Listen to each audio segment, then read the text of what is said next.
আমি প্ৰত্যেকটো স্কুটিৰ আমি কষ্ট চাইছিলোঁ কিমান কৈছিল 50,000 and above. around in between 50 to 55,000 আমি জেম পৰ্টেলত আজি আমি নিবেদা কৰিম তাৰ পিছত ৰেটটো অলপ হয়তো কমিবও পাৰে আমি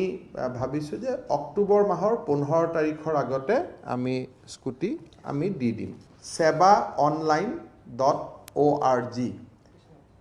এই যেটো ওয়েবসাইট আছে এই ওয়েবসাইটত গৈ কোনোবা ছাত্ৰীক যদি ইলেক্ট্ৰিক্যাল স্কুটি লাগে আমি আধুনিক স্কুটি দি আছো কিন্তু কোনোবা ছোৱালীয়ে যদি ভাবে যে মোৰ তেল ভৰুৱাব অসুবিধা হ'ব গতিকে আমি ইলেক্ট্ৰিক স্কুটি এখন হলে ভাল পাওঁ সো সেই ক্ষেত্ৰত আমাৰ ছাত্ৰীসকলে এপ্লিকেশন কৰিব পাৰিব সেই ওয়েবসাইটটোত গৈ তেতিয়া আমি তেওঁলোকক সৌৰ শক্তি চালিত ঠিক নহয় সোলাৰ নহব ইলেক্ট্ৰিক যেটো বিদ্যুৎ শক্তি চালিত আমি স্কুটি একোখন আমি দিব পাৰিম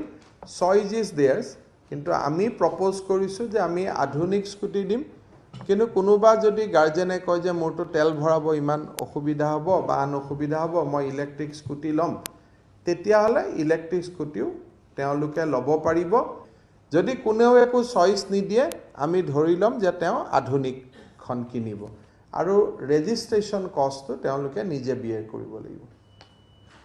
আৰু এই স্কুটিখন অন্তত 3 বছৰলৈকে কোনো বিক্ৰী কৰিব নোৱাৰি